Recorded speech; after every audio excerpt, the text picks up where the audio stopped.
Hi friends, പുതിയൊരു വീഡിയോയിലേക്ക് എല്ലാവർക്കും സ്വാഗതം. ദേവികയും പ്രിയയും വീട്ടിലേക്ക് തിരിച്ചു വരികയാണ്. ആ സമയത്ത് മുത്തശ്ശി ചോദിക്കുകയാണ്, എന്തായടി നിന്റെ സിദ്ധു വക്കീലിന് ജാമ്യം കിട്ടിയില്ല അല്ലേ? കൂടെ കൂടിയതിൻ്റെ ശേഷമാണ് അവന് കഷ്ടകാലം തുടങ്ങിയത് എന്നൊക്കെ പറഞ്ഞ് ദേവികയെ മുത്തശ്ശി കുറ്റപ്പെടുത്തുകയാണ് കേട്ടോ. എന്നിട്ട് പ്രിയോട് പറയണേ, നീ എന്തിനാടി ഇവളോടൊപ്പം പോയത്? നിനക്ക് നാണമില്ലേ? ഇവളോടൊപ്പം കൂടിയാലേ നിന്റെയും കഷ്ടകാലം തുടങ്ങും. നീ എന്തിനാ ഇവള് വിളിച്ചപ്പോൾ പോയത്? അപ്പോൾ പ്രിയ പറയണേ, എന്നെ ചേച്ചി വിളിച്ചതൊന്നുമല്ല, ഞാൻ എൻ്റെ ഇഷ്ടത്തിന് പോയതാണ്. നീ കല്യാണം കഴിയാത്ത പെണ്ണാണ്, ഇവളോടൊപ്പം കൂടി നീ വെറുതെ നശിക്കാൻ നിൽക്കണ്ട. എനിക്ക് അങ്ങനെ ഒരു പേടിയുമില്ല മുത്തശ്ശി. ഇനിയും ഞാൻ ചേച്ചിയോടൊപ്പം പോവും. നീയും ഇവളോടൊപ്പം കൂടിക്കോ, അപ്പോൾ പിന്നെ നിൻ്റെയും കഷ്ടകാലവും നാശവും തുടങ്ങിക്കോളും. അപ്പോൾ ദേവിക, മതി മുത്തശ്ശി, മതിയാക്ക്. ഞാൻ എന്ത് ചെയ്തു എന്നാ മുത്തശ്ശി പറയുന്നത്? സിദ്ധു ഒരു തെറ്റും ചെയ്തിട്ടില്ല എന്നുള്ളത് ഞങ്ങൾക്കറിയാം. സിദ്ധുവിനെ റിമൈൻഡ് ചെയ്തു എന്ന് കരുതി സിദ്ധു തെറ്റുകാരനായി എന്നല്ല അതിൻ്റെ അർത്ഥം. സിദ്ധുവിൻ്റെ നിരപരാധിത്വം തെളിയിച്ച് എത്രയും പെട്ടെന്ന് സിദ്ധു പുറത്തിറങ്ങുക തന്നെ ചെയ്യും. എന്ത് എന്ന് പറഞ്ഞാലും ശരി, എനിക്കറിയാം പ്രഭാവതിക്ക് ഇങ്ങനെ ഒരു അപകടം വരുത്തിയത് അത് സിദ്ധു തന്നെയാണെന്നുള്ളത്. അതുകൊണ്ടല്ലേ മനോഹരൻ ആ വ്ളോഗർ വന്നപ്പോൾ അതിലെടുത്ത വീഡിയോസ് മുഴുവനും ഡിലീറ്റ് ചെയ്തത്. അപ്പോൾ ദേവിക, എന്ത് വ്ളോഗർ വന്നു എന്നോ?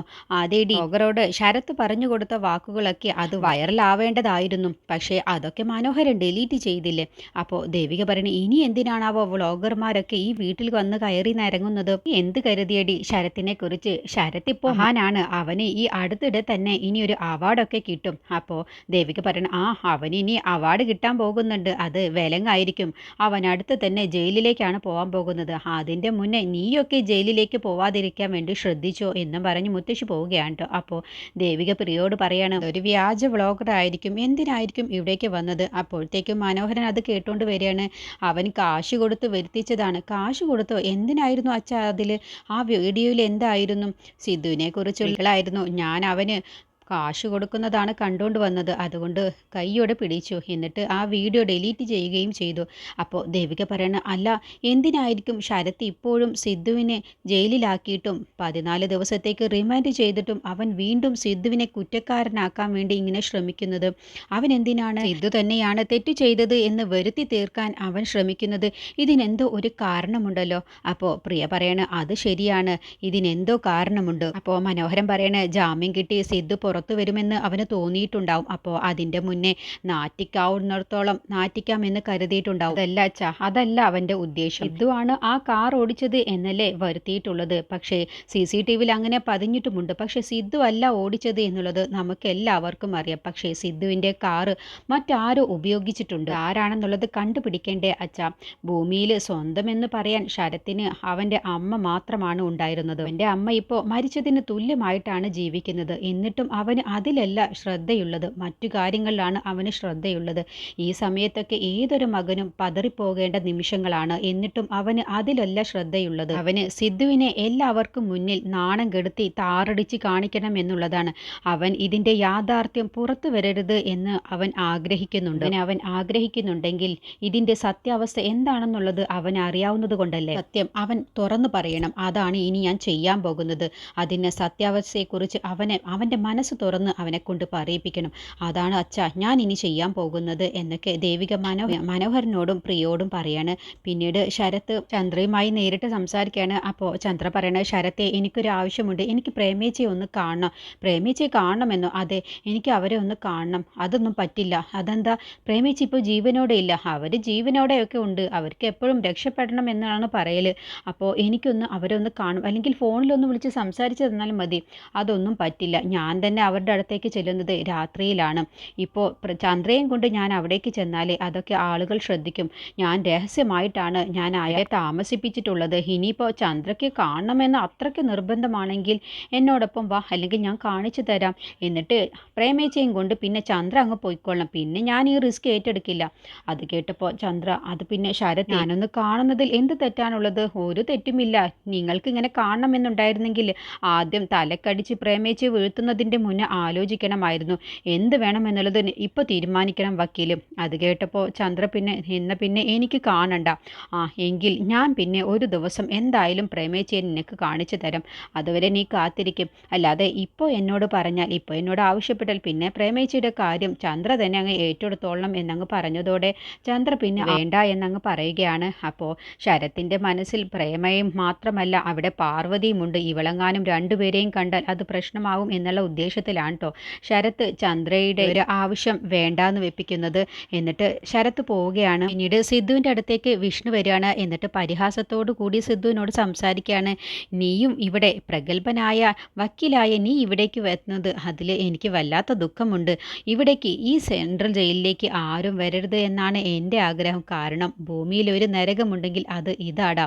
അതുകൊണ്ട് ആരും ഇവിടേക്ക് വരരുത് എന്നാണ് ഞാൻ ആഗ്രഹിക്കുന്നത്. പക്ഷേ നിനക്ക് ഇങ്ങനെ ഒരു അവസ്ഥ വന്നതിൽ എനിക്ക് വല്ലാത്ത ദുഃഖമുണ്ട്. പക്ഷേ ഞാൻ ജയിലിൽ പോയപ്പോൾ നീ വല്ലാതെ സന്തോഷിച്ചതല്ലേ. പക്ഷേ നിൻ്റെ ഈ അവസ്ഥ ഓർത്ത് എനിക്ക് വല്ലാത്ത ദുഃഖമാണ് തോന്നുന്നത്.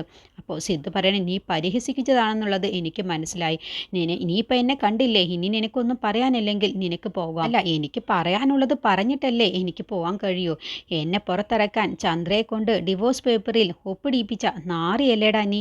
അത് കേട്ടപ്പോൾ സിദ്ധുവിനങ്ങ് ദേഷ്യം പിടിക്കാൻ കേട്ടോ. എന്നിട്ട് വിഷ്ണു പറയണ, അന്നേ നിന്നെ ഞാൻ ഓങ്ങി വെച്ചതാണ് നിന്നെ എൻ്റെ കയ്യിൽ കിട്ടണമെന്ന്. പക്ഷേ ദൈവം ഇത്ര പെട്ടെന്ന് എൻ്റെ മുന്നിൽ നിന്നെ കൊണ്ടുവരുമെന്ന് ഞാൻ കരുതിയില്ല. അവക്കിടയിൽ പല കണക്കുകളും തീർക്കാനുണ്ടല്ലോ, എന്നെ ഈ ജയിലിലേക്ക് എത്തിച്ച കണക്കടക്കം. അത് കേട്ടപ്പോൾ സിദ്ധു പറയണേ, എങ്കിൽ ആ കണക്കുകളൊക്കെ നമുക്ക് ഇപ്പം തന്നെ തീർക്കാമെടാ. ഞാൻ എന്തിനും തയ്യാറാണ്. പക്ഷേ നീ ഒരു കാര്യം ചിന്തിച്ചോ, ഒരു സത്യമുണ്ട്. ഞാൻ ഇവിടെ എത്തിയത് ഒരു തെറ്റും ചെയ്യാതെയാണ് ഞാൻ ഇവിടെ എത്തിയത്. പക്ഷേ നീ അങ്ങനെയല്ല, നീ തെറ്റ് ചെയ്തിട്ടാണ് ഇവിടെ എത്തിയത്. ആ ഒരു വ്യത്യാസം നമുക്കിടയിലുണ്ട്. അതുകൊണ്ട് എനിക്ക് ബലം കൂടും. അങ്ങനെയാണെങ്കിൽ നമുക്കൊന്ന് നോക്കാമെടാ എന്ന് പറഞ്ഞ് വിഷ്ണുവിൻ്റെ കഴുത്തിന് കയറി പിടിക്കുകയാണ്. അപ്പോൾ തിരിച്ച് സിദ്ധുവും വിഷ്ണുവിൻ്റെ കഴുത്തിന് കയറി പിടിക്കുകയാണ്. അപ്പോൾ സിദ്ധു വിഷ്ണുവിൻ്റെ കൈ അങ്ങ് കുടയുകയാണ്. പക്ഷേ വിഷ്ണുവിൻ്റെ കഴുത്തിന് കയറിയ ആ പിടുത്തം സിദ്ധു വിടാതെ ഇരിക്കുകയാണ് കേട്ടോ. എന്നിട്ട് പറയണേ, എനിക്ക് വക്കീൽ പണി മാത്രമല്ലടാ അറിയാവുന്നത്, ഇതും കുറച്ചൊക്കെ അറിയാമെന്ന് പറയട്ടോ. അങ്ങനെ വിഷ്ണുവും സിദ്ധുവും കൂടി അങ്ങോട്ടും ഇങ്ങോട്ടും വഴക്കിടുന്നത് കണ്ടുകൊണ്ട് കോൺസ്റ്റബിൾ വരികയാണ്. എന്നിട്ട് അയാൾ പിടിച്ചു മാറ്റുകയാണ്. എന്താടാ നിങ്ങൾ ഈ കാണിക്കുന്നത്? ഇവിടെ കിടന്ന് വിളച്ചിലെടുത്താലേ രണ്ടുപേരും പിന്നെ പുറം ലോകം കാണില്ല എന്ന് പറഞ്ഞ് വിഷ്ണുവിനെ കോൺസ്റ്റബിൾ പറഞ്ഞു വിടുകയാണ്. പിന്നീട് ചന്ദ്ര വീട്ടിലേക്ക് വരികയാണ്. അപ്പോൾ ഉമ്മറത്ത് തന്നെ സിദ്ധുവിൻ്റെ അച്ഛൻ ഇരിക്കുന്നുണ്ട്. എന്നിട്ട് ചോദിക്കുകയാണ് ദേഷ്യത്തിൽ, നിനക്കിപ്പോൾ തൃപ്തിയായില്ലേ സിദ്ധു അകത്ത്? അതിനെന്തിനാ അച്ഛൻ എന്നോട് ദേഷ്യപ്പെടുന്നത്? ആ ദേവിക കാരണമല്ലേ സിദ്ധുവേട്ടൻ അകത്ത് പോയത്. കോടതിയിൽ വെച്ച് സന്തോഷിച്ചതൊക്കെ ഞാൻ അറിഞ്ഞു. അപ്പോഴത്തേക്കും രംഗനും കൂടി വരികയാണ്. അത് പിന്നെ സന്തോഷിക്കാതിരിക്കുമോ? എന്നെ ദ്രോഹിച്ചവർക്ക് എന്തെങ്കിലും തിരിച്ചടി കിട്ടുമ്പോൾ എനിക്ക് പിന്നെ സന്തോഷമല്ലേ ഉണ്ടാവുക. അപ്പോൾ അച്ഛൻ പറയണേ, നിന്നെ എന്തുമാത്രം അധികം സിദ്ധു സഹായിച്ചിട്ടുണ്ട്, എന്നിട്ട് അവൻ്റെ ഒരു വീഴ്ചയിൽ നീ സന്തോഷിക്കുന്നു. അത് പിന്നെ അങ്ങനെ തന്നെയല്ലേ. എൻ്റെ ശത്രുവിൻ്റെ വീഴ്ചയിൽ ഞാൻ സന്തോഷിക്കുക തന്നെയാണ് ചെയ്യുക. അല്ലാതെ സങ്കടപ്പെടാൻ മാത്രമുള്ള വിശാല മനസ്കതയൊന്നും എനിക്കില്ല. അവർക്ക് കാലം തിരിച്ചടി കൊടുക്കുമ്പോൾ എനിക്ക് പിന്നെ അതിൽ സന്തോഷമല്ലേ ഉണ്ടാവും. അപ്പോൾ രംഗം പറയണ, ആ കാലം തന്നെ സിദ്ധുവേട്ടൻ നിരപരാധിയാണെന്ന് പറഞ്ഞ് എത്രയും പെട്ടെന്ന് സിദ്ധുവേട്ടൻ പുറത്തിറങ്ങുന്നത് നീ കണ്ടോ? അയ്യോ, എന്നെ ചിരിപ്പിക്കല്ലേ. പ്രേമേച്ചിയെ കാണാതായിട്ട് ഇത്രയും ദിവസമായില്ലേ, എന്നിട്ട് ഇതുവരെയും പ്രേമേച്ചിയുടെ വല്ല വിവരവും നിങ്ങൾക്ക് കിട്ടിയോ? എന്നിട്ടാണോ ഇനിയിപ്പോൾ സിദ്ധുവേട്ടൻ നിരപരാധിയാണെന്നുള്ളത് നിങ്ങൾ തെളിയിച്ച് സിദ്ധുവേട്ടനെ പുറത്തു കൊണ്ടുവരാൻ പോകുന്നത്? അതൊന്നും ഒരിക്കലും നടക്കാൻ പോകുന്നില്ല എന്ന് പറഞ്ഞ് ചന്ദ്ര അകത്തേക്ക് പോവാട്ടോ. അപ്പോൾ രംഗം പിന്നെ ഉത്തരം മുട്ടി പോവുകയാണ്. ചന്ദ്ര പറയുന്നതിലും കാര്യമുണ്ട് എന്നുള്ള ഭാവത്തിൽ കേട്ടോ. പിന്നീട് ശരത്ത് ചന്ദ്രയുടെ ഫോണിലേക്ക് വിളിക്കുകയാണ്. എന്നിട്ട് എനിക്ക് നേരിട്ടൊന്ന് കാണണം എന്ന് പറയുമ്പോൾ, എന്താണെങ്കിലും ഫോണിലൂടെ പറഞ്ഞേക്കുക എന്ന് പറയുമ്പോൾ, അത് പറ്റില്ല, എനിക്ക് നേരിട്ട് കാണുന്നത് പറയേണ്ടതാണ്. അത് കാശിനാണെങ്കിൽ എൻ്റെ കയ്യിൽ ഒരു രൂപ പോലും ഇല്ല, അതൊക്കെ ഞാൻ നേരിട്ട് പറഞ്ഞോളും. എന്താ ശരത്തെ, വല്ല പ്രശ്നവുമുണ്ടോ? ഞാൻ നേരിട്ട് പറയാം. ഞാൻ കുടുങ്ങണം എന്ന് ആഗ്രഹിക്കുന്നവരാണ് എൻ്റെ ചുറ്റുമുള്ളതും. അതിൽ എൻ്റെ മനസ്സിലും ഞാൻ കുടുങ്ങണം എന്ന് ആഗ്രഹം ഉണ്ടായിട്ടുണ്ടെങ്കിൽ അത് നിനക്ക് കൂടി ദോഷം ചെയ്യും എന്നുള്ളതാണ് എനിക്ക് പറയാനുള്ളത്. നമ്മൾ രണ്ടു കൂട്ടരും പരസ്പരം അങ്ങോട്ടും ഇങ്ങോട്ടും സഹായിച്ചാൽ നിനക്കും അകത്ത് വരേണ്ടി വരില്ല. അല്ല എന്നുണ്ടെങ്കിൽ എൻ്റെ സ്വഭാവം നിനക്ക് അറിയാവുന്നതല്ലേ. അത് കേട്ടപ്പോൾ ചന്ദ്ര, ഞാൻ പറഞ്ഞ സ്ഥലത്തേക്ക് വരാം എന്ന് പറഞ്ഞ് ഫോൺ വെക്കുകയാണ്. എന്നിട്ട് ശരത്ത് പുറത്തേക്ക് ഇറങ്ങാൻ നിൽക്കുന്ന സമയത്ത് മുത്തശ്ശി പറയണേ, എവിടേക്കാണ് മോൻ പോകുന്നത്? അത് പിന്നെ ഈ വീട്ടിലിരുന്നിട്ട് എനിക്ക് വല്ലാത്തൊരു ബോറടി മുത്തശ്ശി. അതുകൊണ്ട് അമ്മയുടെ ഈ അവസ്ഥയൊക്കെ കുറിച്ചൊക്കെ ആലോചിച്ച് എനിക്ക് വല്ലാത്തൊരു ടെൻഷനുണ്ട്. അതുകൊണ്ട് ഞാൻ പുറത്തേക്കൊന്ന് പോവുക. എങ്കിൽ ഞാൻ കൂടി വരാം, എനിക്കും വല്ലാത്തൊരു വീർപ്പുമുട്ട്. എന്ത് എന്നോടൊപ്പം? അത് പിന്നെ മുത്തശ്ശി, എനിക്ക് ഒരുപാട് പേരെ കണ്ട് അതിനെന്താ, മോൻ സംസാരിച്ചോ, ഞാനവിടെ നിന്നോളാം. അത് ശരിയാവില്ല മുത്തശ്ശി, മുത്തശ്ശി ഇവിടെ നിൽക്കുക. മുത്തശ്ശി, ഞാൻ വരുമ്പോൾ കുറച്ച് അരിമുറുക്ക് കൊണ്ടുവരാം. അതല്ലേ നല്ലത്. അല്ല മോനെ, നിനക്ക് ഈ വീട്ടിൽ നിൽക്കുന്നത് കൊണ്ടാണ് ഇങ്ങനെയുള്ള ബുദ്ധിമുട്ടുകളൊക്കെ വന്നത് എന്ന് നിനക്ക് തോന്നുന്നുണ്ടോ? അയ്യോ മുത്തശ്ശി, എനിക്ക് അങ്ങനെയൊന്നും തോന്നുന്നില്ല. ഈ വീട്ടിലുള്ളവർ എല്ലാവരും നല്ല സ്വഭാവമുള്ളവരാണെന്നുള്ളത് എനിക്കറിയാലോ ഒക്കെ പറഞ്ഞ് മുത്തശ്ശിയെ സോപ്പിട്ട ശേഷമാണ് ശരത്ത് അവിടെ നിന്ന് പോകുന്നത്. ഈ സമയം ചന്ദ്ര അവിടെ നിന്നും ഇറങ്ങുന്ന സമയത്ത് രംഗം ചോദിക്കുകയാണ്, എവിടേക്കാണ്? ഇത് എനിക്ക് ജയിലിലേക്കൊന്ന് പോകണം. ഓ, സിദ്ധുളിനെ കാണാനാണെങ്കിൽ അതെന്തായാലും പോവേണ്ടതില്ല. കാരണം നിനക്ക് വിഷ്ണുവിനെ കാണാനാണെങ്കിൽ നിനക്ക് പോവാം. ഞാൻ ആരെ കാണണം എന്നുള്ളതൊക്കെ ഞാൻ തന്നെ തീരുമാനിച്ചോളാം. അങ്ങനെയല്ല, സിദ്ധുളിനെ കാണണമെങ്കിൽ നിന്നെ കാണുന്നത് തന്നെ സിദ്ധുളിന് ദേഷ്യമാണ്. അതുകൊണ്ട് പറഞ്ഞതാണ്. ഏതായാലും നീ പോവാൻ ഒരുങ്ങിയതല്ലേ, എന്നാൽ നീ വിഷ്ണുവിനെ പോയി കണ്ടേക്ക്. ഞാൻ ആരെ കാണണം എന്നുള്ളതൊക്കെ ഞാൻ തീരുമാനിച്ചോളാം എന്നൊക്കെ പറഞ്ഞിട്ടാണ് ചന്ദ്ര അവിടെ നിന്ന് ഇറങ്ങിപ്പോകുന്നത്. അപ്പോൾ സിദ്ധുവിൻ്റെ അച്ഛൻ സിദ്ധുവിനെ കുറിച്ച് ഓർത്ത് വിഷമിക്കുകയാണ്. അവന് സുഖമില്ലാത്ത കുട്ടിയാണ്, അവന് അവിടെ എങ്ങനെയാ ബുദ്ധിമുട്ടുണ്ടാകുമോ എന്നൊക്കെ ചോദിക്കുമ്പോൾ രംഗം പറയണ, അവിടെ ജയിലിൽ കഴിയുന്നത്ര സൗകര്യങ്ങൾ ചെയ്തു കൊടുക്കാനൊക്കെ ഏർപ്പാടാക്കിയിട്ടുണ്ട്. പിന്നെ വീടല്ലല്ലോ ജയിൽ, അതിൻ്റെതായ ബുദ്ധിമുട്ടുകളൊക്കെ ഉണ്ടാവുമെന്ന് രംഗം പറയണം.